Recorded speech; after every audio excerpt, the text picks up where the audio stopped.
नमस्कार, आप देख रहे हैं द न्यूज 15। मैं हूं आपके साथ अर्पिता। चलिए नजर डालते हैं आज की 15 बड़ी खबरों पे।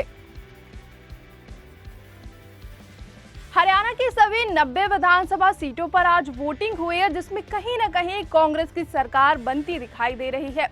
आपको बता दें कि हरियाणा एग्जिट पोल के आंकड़े सामने आ गए हैं, जिससे साफ होता दिखाई दे रहा है कि हरियाणा में कांग्रेस की हवा है। दरअसल हरियाणा चुनाव के एग्जिट पोल में कांग्रेस को 55 से 62 सीटें मिल रही हैं, तो वहीं बीजेपी को 18 से 27, इनेलो को 3 से 6 और 2 से 8 सीटें अन्य के खाते में जाती दिखाई दे रही हैं। प्रधानमंत्री नरेंद्र मोदी ने महाराष्ट्र के वाशीम में आज किसान सम्मान निधि की 18वीं किस्त जारी कर दी है। महाराष्ट्र दौरे पर गए पीएम मोदी ने करीब 9.4 करोड़ किसानों को अकाउंट में 2000 रुपए ट्रांसफर किए गए। पीएम किसान सम्मान निधि के तहत अब तक किसानों के केंद्र सरकार की ओर से कुल 3.45 लाख करोड़ रुपए भेजे जा चुके हैं। पीएम मोदी आज महाराष्ट्र के दौरे पर थे, जिस दौरान उन्होंने कहा महाराष्ट्र के किसानों के साथ दशकों से बहुत बड़ा संकट झेला है। कांग्रेस और उसके सहयोगी की सरकार ने किसानों को गरीब और बदहाल करने में कोई कसर नहीं छोड़ी। जब तक महाअघाड़ी की सरकार थी, उसके पास सिर्फ 2 एजेंडे थे। पहला, किसानों से जुड़ी परियोजनाओं को रोकना और दूसरा, इन परियोजनाओं के पैसे से भ्रष्टाचार करना। हम केंद्र से परियोजनाओं के लिए पैसे भेजते थे, लेकिन वो उसे खा जाते थे। हर चुनाव से पहले झूठे वादे करना कांग्रेस का एजेंडा है। महाराष्ट्र में भी कांग्रेस और महाअघाड़ी सरकार ने कई योजनाओं को बंद कर दिया था। नरेंद्र मोदी ने शनिवार को महाराष्ट्र वाशीम के पोहरा देवी के जगदम्बा मंदिर में मां जगदम्बा के दर्शन किए, माता की पूजा अर्चना की। इसके बाद उन्होंने मंदिर में मौजूदा पारंपरिक ढोल को बजाया। साथ ही उन्होंने संत सेवालाल महाराज और संत रामराव महाराज की समाधि पर जाकर श्रद्धांजलि अर्पित की। प्रधानमंत्री नरेंद्र मोदी आज मुंबई की पहली अंडरग्राउंड मेट्रो का शुभारंभ करेंगे। इसके साथ ही वो महाराष्ट्र के 56,000 करोड़ की सौगंध देंगे। इस दौरान वो कई परियोजनाओं का उद्घाटन और शिलान्यास करेंगे। इन परियोजनाओं में अंडरग्राउंड मेट्रो लाइन का उद्घाटन सहित प्रोजेक्ट शामिल है। PM Modi Mumbai metro line 3 के बीकेसी से और जेवीएलआर खंड का उद्घाटन करेंगे। मुख्यमंत्री योगी आदित्यनाथ ने शनिवार को लखनऊ स्थित अपनी सरकारी आवास पर अमेठी हत्याकांड के पीड़ितों से मुलाकात की और उन्हें मदद का भरोसा दिया। मुख्यमंत्री योगी ने मामले को गंभीरता से लेते हुए पीड़ितों की सभी मांगों को मान लिया और साथ ही रायबरेली पुलिस की भूमिका की भी जांच के निर्देश दिए। साथ ही मुख्यमंत्री ने पीड़ित परिवार के एक सदस्य को सरकारी नौकरी, 5 बीघा जमीन के साथ ही दोषियों के खिलाफ कड़ी कार्रवाई के निर्देश दिए।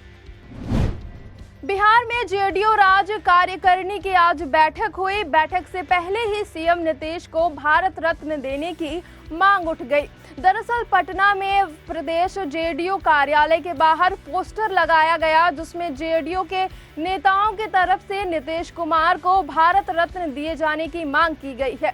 बता दें, ये पोस्टर जेडीयू के महासचिव छोटू सिंह ने लगाया है। हरियाणा के सीएम और लाडवा विधानसभा क्षेत्र से बीजेपी प्रत्याशी नायब सिंह सैनी ने कहा, हमें बहुत प्यार मिल रहा है। पूरे प्रदेश में कमल खिल रहा है।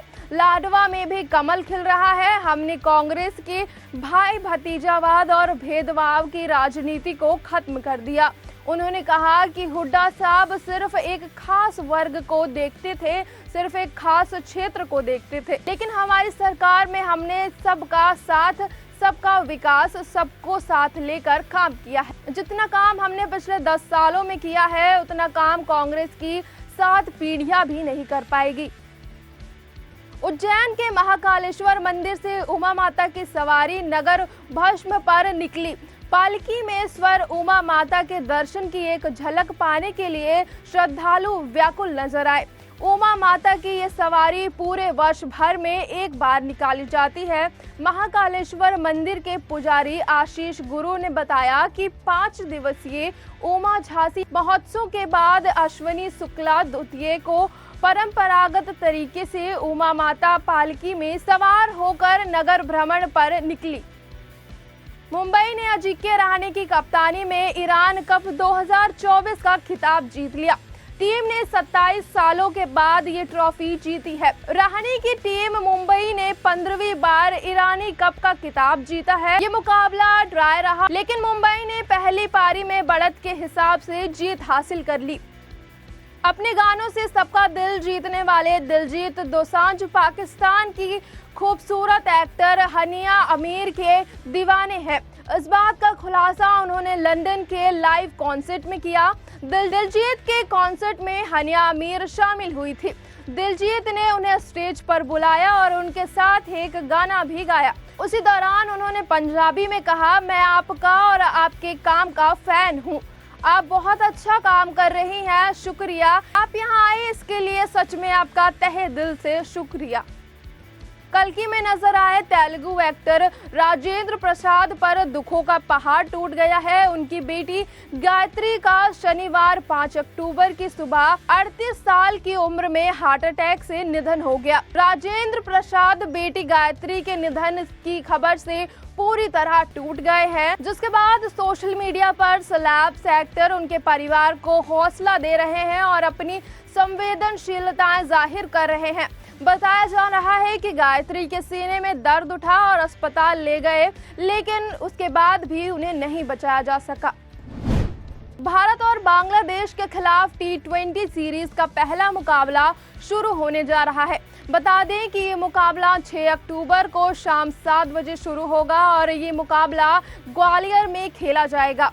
बांग्लादेश के खिलाफ ग्वालियर में खेले जाने वाले पहले T20 मैच के लिए हार्दिक पांड्या को टीम इंडिया की प्लेइंग 11 में शामिल किया जाएगा। पाकिस्तान के उत्तरी वजीरिस्तान में पाकिस्तान सेना पर आतंकी हमला हुआ है, जिसमें 6 सैनिक मारे गए। हालांकि ये आतंकी किस संगठन के थे, अभी तक इसका कुछ पता नहीं चल पाया है। पाकिस्तान की सेना ने कहा कि 4 अक्टूबर की शाम को देश के अस्थिर उत्तर पश्चिम में इस्लामी आतंकियों ने एक सेना के काफिले पर हमला किया।